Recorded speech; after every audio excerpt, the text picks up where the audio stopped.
Bonsoir, bienvenue au Palace, bienvenue au cinéma. On est heureux de vous accueillir ce soir pour cette projection spéciale dans le cadre du mois du doc, organisé par la Fédération Wallonie-Bruxelles. C'est l'occasion aussi pour le Palace de coupler cette séance avec un de nos ciné-clubs qui s'appelle Be Curious et on vous propose chaque mois d'aller à la rencontre d'un film de patrimoine, non, un film belge. Alors c'est parfois un documentaire, parfois un film de patrimoine et aujourd'hui c'est un documentaire de patrimoine. Alors je ne vais pas être plus long, je vais appeler Jeanne Brunfaux, directrice du Centre du cinéma, à me rejoindre pour vous dire quelques mots sur le mois du doc.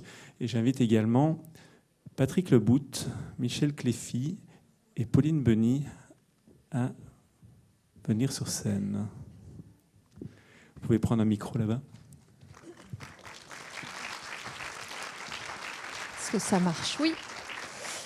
Bonsoir à toutes, bonsoir à tous. On est ravis de vous voir si nombreux et nombreuses ce soir pour cette soirée de la Fédération Wallonie-Bruxelles dans le cadre du mois du doc, où on a le grand plaisir de vous projeter un film de Michel Cléfy, son premier long-métrage documentaire qui s'appelle La mémoire fertile.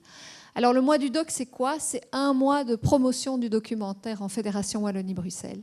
C'est la 7e édition de cette opération et c'est à chaque fois un grand succès.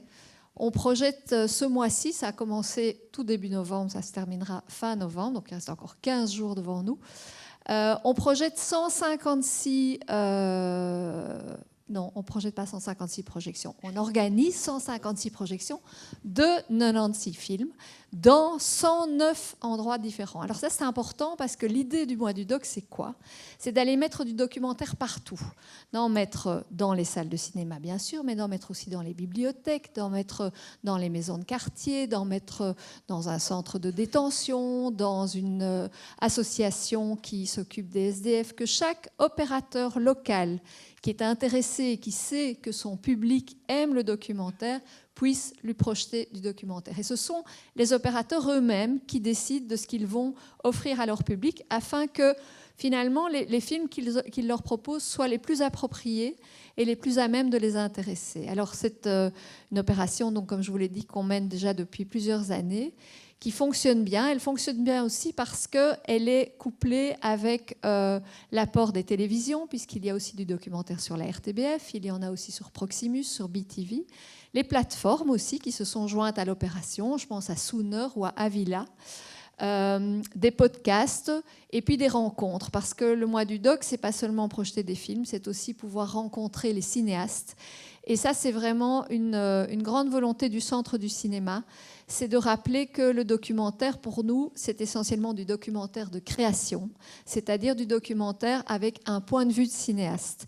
Et ce que nous voulons permettre, c'est cette rencontre entre le ou la cinéaste et le public pour parler des films. Donc voilà, je ne serai pas plus longue, à part ma volonté de remercier Michel Cléfy pour avoir accepté qu'on mette son film à l'honneur ce soir, et surtout remercier aussi Pauline Beny, qui est la marraine de cette édition du mois du doc, qui est une cinéaste, une autrice, une photographe très engagée. Et je pense que son choix de mettre ce film aussi à l'honneur ce soir, c'est cette volonté de dire qu'on peut aussi aller chercher des films de patrimoine qui peuvent résonner avec l'actualité.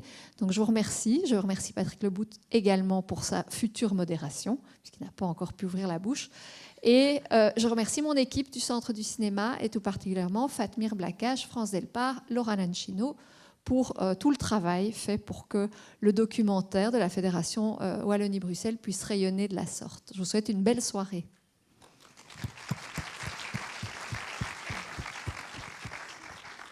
Patrick, d'abord, ouais. Pauline. Il y a un téléphone qui sonne. Ouais. Moi, je suis très honorée d'être la marraine du mois du documentaire. Merci de m'avoir proposé ça. Et je suis très contente qu'on soit aussi nombreuses pour voir un film de Michel Cléfy. Je voudrais vous dire un mot sur Gaza.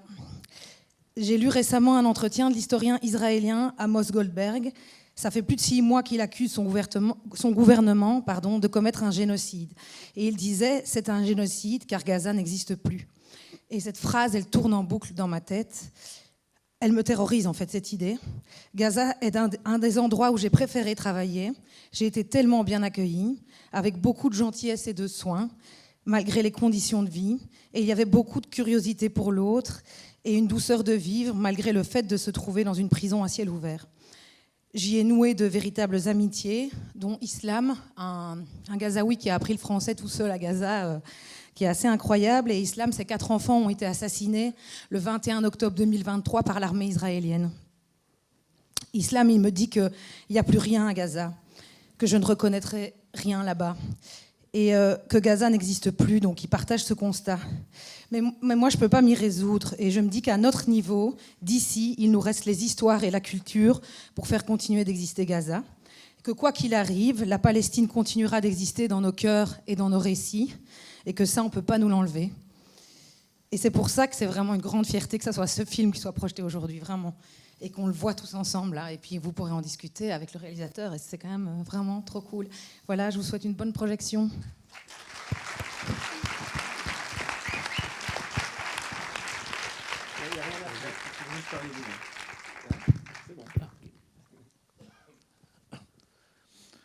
Bon, mais merci d'être si nombreux pour ce que je qualifierais volontiers d'une soirée nécessaire. Nécessaire à double titre.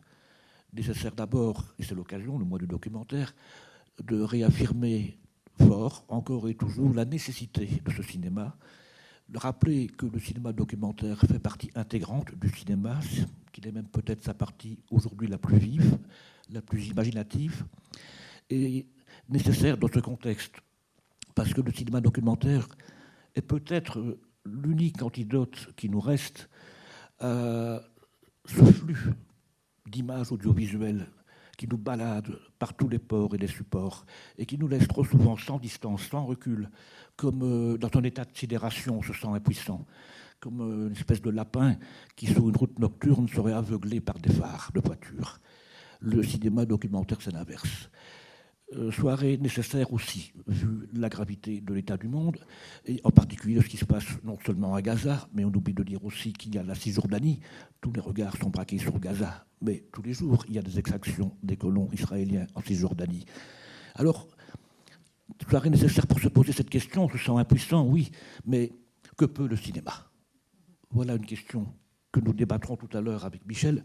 Que peut le cinéma ? Je sais peu de choses, si ce n'est peut-être de nous proposer de sortir de ces futaies visuels et de nous proposer d'autres visions du monde, d'autres récits, d'autres manières de voir. C'est la fonction du cinéma.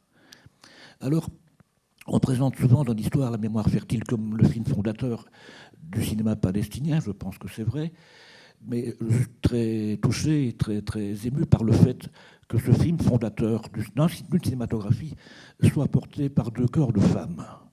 2 corps de femmes de générations différentes. L'une est urbaine, l'autre vit à la campagne, l'une est jeune, l'autre est âgée. Mais au-delà de leurs différences, ces 2 femmes portent la même dignité et la même faculté de ne jamais plier, la même faculté de résistance. C'est beau que ce premier grand film palestinien traite de la résistance palestinienne à partir des femmes, qui elles-mêmes aussi sont opprimées.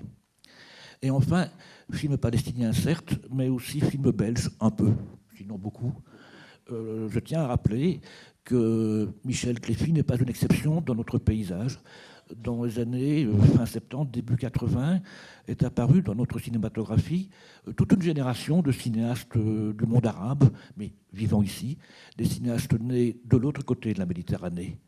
Michel en Palestine, mais aussi Mahmoud Ben Mahmoud, qui venait de Tunisie, Neja Ben Mabrouk, tunisienne elle aussi, Boran Alaouié, cinéaste de Beyrouth, Kamal Dehan, cinéaste d'Algérie, et qui sont largement, cette génération, 1, prouvé que l'immigration est une chance pour nos pays, et 2, largement enrichi notre cinématographie, au point que c'est dans cette période-là de l'histoire que le cinéma belge a commencé à avoir une réelle audience internationale et reconnaissance surtout. Voilà, ça se terminera par un dialogue entre nous, malheureusement frustrant, puisqu'on nous a dit qu'on aura 15-20 minutes, mais après il y aura un drink, et voilà. Donc je propose que ce petit moment de discussion que nous aurons, trop court, on le centre vraiment sur le cinéma, on ne se disperse pas, on le centre sur le film. C'est la moindre des reconnaissances à apporter à Michel, qui est d'abord cinéaste.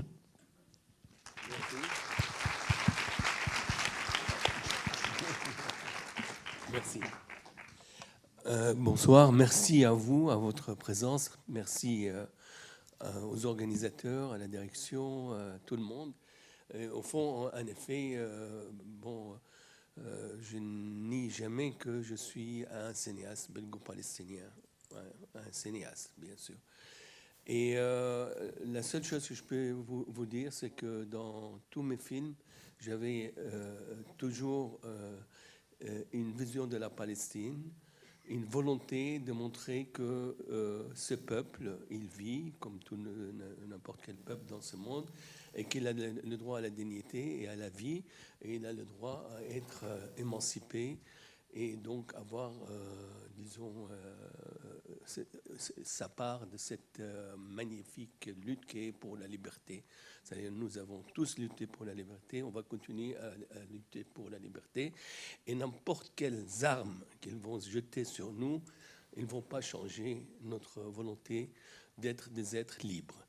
Voilà, et donc le cinéma que je fais, c'est simplement un cinéma qui a pris de reste du cinéma mondial, de l'histoire du cinéma, de tout ce qui est la pensée du 20e, 19e, même 19e et 21e siècle, si vous voulez, nous a donné à réfléchir pour le bien de l'être humain.